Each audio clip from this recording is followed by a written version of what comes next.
Sunday afternoon, the perfect moment to talk about those sweetie tubes.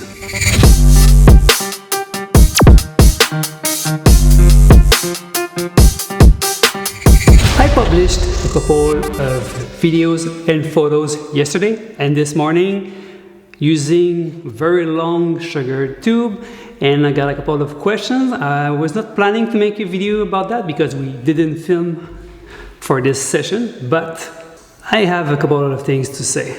So about the tube itself, this is a double sugar. So this is a sugar tube.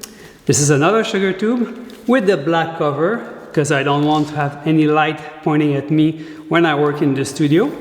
So if I do another demo about that, light is going at Kim, not at me. You see the difference? Good. So I have my two tubes and I take a third one. This is a clear T8 that we sliced in the middle. We call that an extender because you can extend tubes using this. And I'm going to assemble the two long tubes with the third one in the center. Okay, let me do that.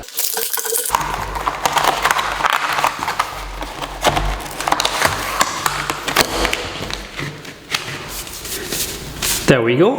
And you make sure that you align the bright part in the same direction, so the bright and dark. And this is not solid enough. I mean, it's okay, but if you want to have something very solid, usually you would use two other extenders, just like this one, to put above the other one right there. So that would make something very solid. But in my case, as I was using the zebra cover, it's the same. So this is again a T8, a clear T8 tube that we taped, black tape, to create zebra pattern. We have a tutorial about that, right? And you simply have to put this one on top of the rest. Can you help me?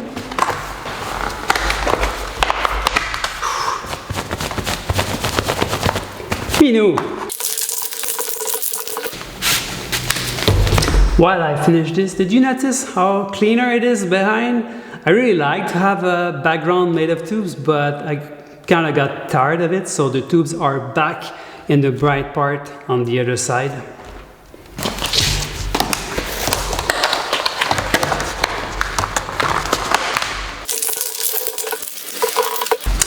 And there we go. So this is a double sugar zebra tube.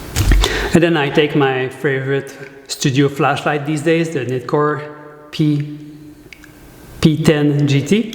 I put it on one end like this. And the way I work these days is really about shooting in the dark. So I keep the light off. I turn on the exposure on the camera or multiple cameras, and I turn on the light just to do the light painting itself. So either in continuous or in strobe. And then about the shapes themselves, first one is kind of a wave. And to do this one, I start on one end, I go above Kim, and I finish on the other side. I try to be as low as possible to the floor, but also to go very close to Kim so she's properly lit up. And the second shape is more like a small tornado.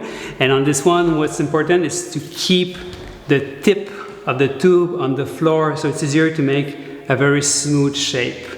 So I didn't film that night, but I did similar shapes not that long ago. So here's what it looks like.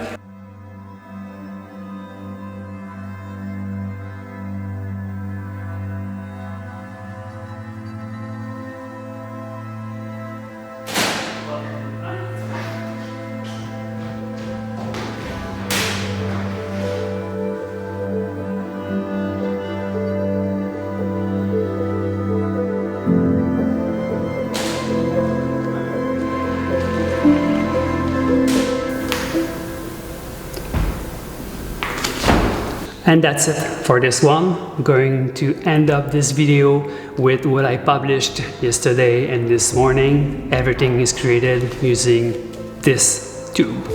Thank you. See you later.